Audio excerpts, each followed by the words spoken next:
পুলিশের সাবেক আইজিপি বেনজির আহমেদকে দুবাইয়ে গ্রেপ্তারের পর নতুন করে আলোচনায় আসে তাকে ফিরিয়ে আনার প্রক্রিয়া। সবচেয়ে বেশি প্রশ্ন উঠেছে কিভাবে সাবেক পুলিশ প্রধানকে দেশে আনা সম্ভব। এমন পরিস্থিতিতে সুপ্রিম কোর্টের সিনিয়র আইনজীবী শিশির মনির জানিয়েছেন বেনজিরকে দেশে ফিরিয়ে আনা সম্ভব। সেই সঙ্গে তিনি জানিয়েছেন বেনজিরকে বাংলাদেশে ফিরিয়ে আনার আইনি ও কূটনৈতিক প্রক্রিয়া।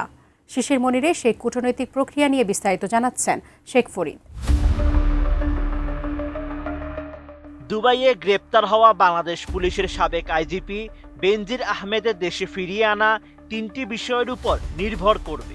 ওই তিনটি ক্ষেত্রে বাংলাদেশ সফল হলে বেনজিরকে দেশে ফিরিয়ে এনে বিচারের মুখোমুখি করা সম্ভব হবে বলে মনে করেন জামায়াতে ইসলামীর কর্ম পরিষদ সদস্য ও সুপ্রিম কোর্টের সিনিয়র আইনজীবী মোহাম্মদ শিশির মনির।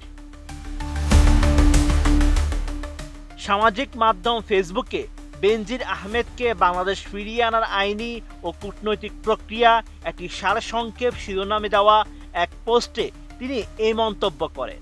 শিশির মনির লিখেন, বাংলাদেশ ও আরব আমিরাতের মধ্যে বর্তমানে কোনো কার্যকর দ্বিপাক্ষিক প্রত্যর্পণ চুক্তি নেই। তবে 2014 সালে দুই দেশের মধ্যে সই করা এগ্রিমেন্ট অন সিকিউরিটি কোঅপারেশন এবং agreement on transfer of sentence prisoners বিচারিক সহযোগিতার একটি গুরুত্বপূর্ণ আইনি ভিত্তি তৈরি করেছে। আমি বুঝি নির্মাণের শিল্প, সালাম স্টিল বোঝে ডিউরেবিলিটি। সালাম স্টিল, মোস্ট ডিউরেবল স্টিল। তিনি উল্লেখ করেন, প্রত্যর্পণ চুক্তি না থাকলেও বাংলাদেশের এক্সট্রাডিশন অ্যাক্ট 1974-এর ধারা 4 অনুযায়ী সরকার চাইলে সংশ্লিষ্ট দেশের সঙ্গে আইনের আওতায় প্রত্যর্পণ প্রক্রিয়া পরিচালনা করতে পারে। ফেসবুক পোস্টে তিনি জানান, আরব আমিরাতের আইনের অধীনে গ্রেপ্তারের তারিখ থেকে 30 দিনের মধ্যে বাংলাদেশকে কূটনৈতিক মাধ্যমে আনুষ্ঠানিক প্রত্যর্পণ আবেদন পাঠাতে হবে। এক্ষেত্রে স্বরাষ্ট্র মন্ত্রণালয় প্রস্তাব প্রস্তুত করবে, পররাষ্ট্র মন্ত্রণালয় কূটনৈতিক চ্যানেলে তা পাঠাবে এবং বাংলাদেশ পুলিশের ন্যাশনাল সেন্ট্রাল ব্যুরো সার্বক্ষণিক সমন্বয় করবে।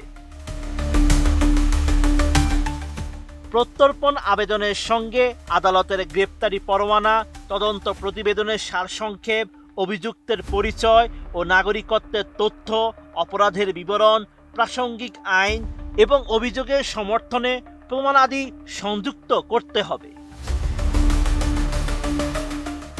শিশির মনিরের মতে, প্রত্যর্পণ আবেদন পাওয়ার পর আরব আমিরাতের আদালত কয়েকটি বিষয়ে যাচাই করবে।